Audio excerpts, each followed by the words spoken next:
हरि हरि ओम। विकार मनुष्य का महाशत्रु, संयम, ओज और आत्मबल से परम ऊंचाई तक की यात्रा।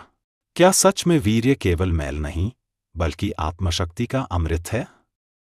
जानिए विकारों के विनाशक रहस्य। जिस क्षण मनुष्य अपनी इंद्रियों का दास बनता है, उसी क्षण उसका पतन प्रारंभ हो जाता है। पर जिसने संयम को अपना धर्म बना लिया, उसके लिए अमरत्व भी सहज हो जाता है। विकार पतन की जड़, संयम उत्कर्ष का सेतु। मनुष्य जन्म से ही एक अनंत क्षमता का वाहक होता है। उसके भीतर वह दिव्य ओज, वह अदृश्य तेज और अमर चेतना छिपी होती है जो देवताओं को भी मात दे सकती है। लेकिन वही मनुष्य जब विकारों के दलदल में फंस जाता है, तब उसका तेज बुझ जाता है, उसका ओज नष्ट हो जाता है और उसका जीवन दिशाहीन होकर गिरावट में डूबने लगता है। आज की भौतिकवादी दुनिया में एक घातक भ्रम फैल चुका है। लोग मानने लगे हैं कि शरीर में संचित वीर्य केवल मैल है और उसका बार बार नष्ट होना सामान्य है। परंतु संतों और ऋषियों की दृष्टि में यह विचार केवल अज्ञान ही नहीं बल्कि आत्मविनाश का मार्ग है। यह सत्संग हमें याद दिलाता है कि विकार ही मनुष्य के सबसे बड़े शत्रु हैं। वे हमारे भीतर के सामर्थ्य को चूस लेते हैं, हमारी प्रतिभा को नष्ट कर देते हैं और हमें उस दिव्य जीवन से दूर कर देते हैं जिसके लिए हमारा जन्म हुआ है। विकारी जीवन मनुष्य का सर्वनाश कर देता है। पाश्चात्य जगत की ऐसी अंधी हवा चली है कि उससे प्रभावित लोग समझते हैं कि शरीर में जो वीर्य एकत्रित होता है, वह 10-15 दिन में निकल जाए तो कोई हरकत नहीं। अरे अभागे, ना समझ, वह मैल नहीं है, वह तो ओज है। उसको जितना संयम से संभालोगे उतना ही तुम्हारा आकर्षण, तुम्हारी शक्ति, तुम्हारी मेधा, एकाग्रता, प्रसन्नता प्रकट होगी। वह शरीर का क्रीम है, सत्व है और उस सत्व को विकार भोगने में या दुष्ट कल्पना करके बहा देने में, नष्ट करने में अपना ही सर्वनाश है। जैसे माली बगीचा बनाए, पुष्प वाटिका तैयार करे, सुहावने, सुंदर, चित्ताकर्षक, सुगंधित पुष्प एकत्रित करके उनमें से इत्र निकाले और फिर वह इत्र गटर में, नाली में डाल दे तो वह कितना बेवकूफ है। ऐसे ही हम सेर भर 500 ग्राम बढ़िया पौष्टिक भोजन प्रतिदिन करें और इस प्रकार हम 40 दिन जिए, तब करीब 15 ग्राम वीर्य बनता है। और वह वीर्य एक बार विकारी सुख लेने में, काम विकार की पूर्ति में नष्ट हो जाता है और हम फिर वहीं के वहीं गिरे मरे रह जाते हैं। अपने शरीर की इस कमाई को व्यर्थ गंवाने की बेवकूफी से बचो और उन्नत, दीर्घ, ओजस्वी जीवन की कुंजियां अपने हाथ में रखो।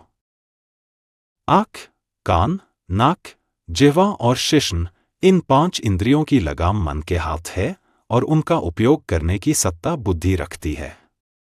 बुद्धि निर्णय देती है, खाया या न खा, कर या न कर। बुद्धि को सत्ता तुम देते हो। तुम जब बेहोश होते हो तब मन बुद्धि को फुसला लेता है। बुद्धि कमजोर रहती है तो तुम गिरते जाते हो।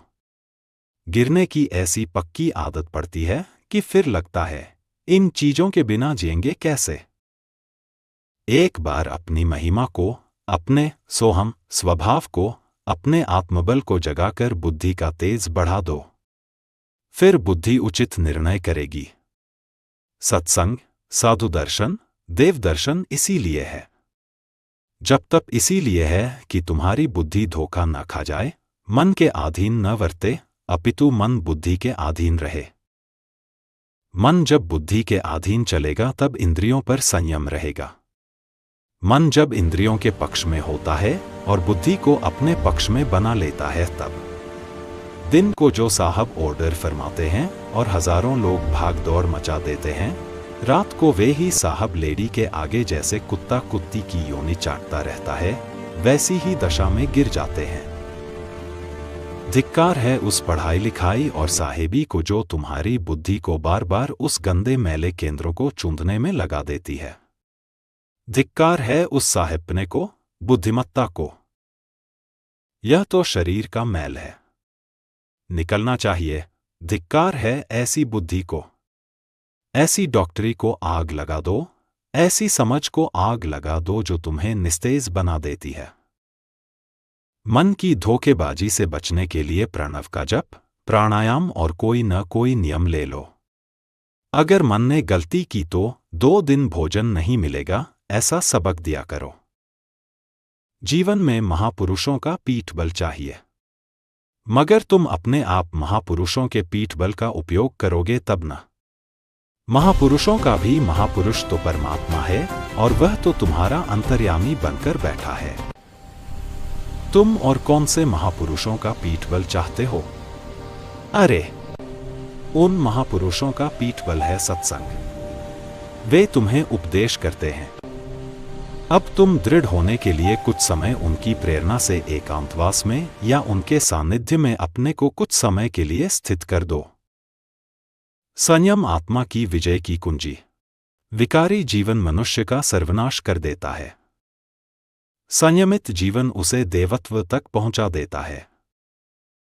आज का मनुष्य भूल गया है कि उसका सच्चा शत्रु कोई बाहरी शक्ति नहीं, बल्कि उसका स्वयं का विकारग्रस्त मन है। और उसका सबसे बड़ा मित्र भी वही मन बन सकता है, यदि वह बुद्धि के अधीन होकर संयमित और सत्पथ पर चले। संयम केवल एक नैतिक गुण नहीं, यह तो जीवन का विज्ञान है। यह हमें दुर्बलता से शक्ति तक, अज्ञान से प्रकाश तक और पशुता से परमात्मत्व तक ले जाता है। अब निर्णय तुम्हारा है। क्या तुम उस माली की तरह अपने जीवन का इत्र नाली में फेंकते रहोगे, या फिर उसे सहेजकर, साधना में लगाकर अपने जीवन को दिव्यता के शिखर तक पहुंचाओगे? स्मरण रखो, संयम से ओज बढ़ता है, ओज से बुद्धि खिलती है, बुद्धि से आत्मबल जागता है और आत्मबल से परमात्मा की प्राप्ति होती है। यही है इस सत्संग का सार, यही है ऋषियों की पुकार। अब समय आ गया है कि हम विकारों को पहचानें, उनसे युद्ध करें और अपने भीतर के देवत्व को जागृत करें। विकारों को परास्त करके ही मनुष्य आत्मा की अमर यात्रा पर निकलता है। संयम ही उसका रथ है, ओज उसका बल है और आत्मबल उसका मार्गदर्शक। हरि ओम। ओम श्री परमात्मा ने नमः।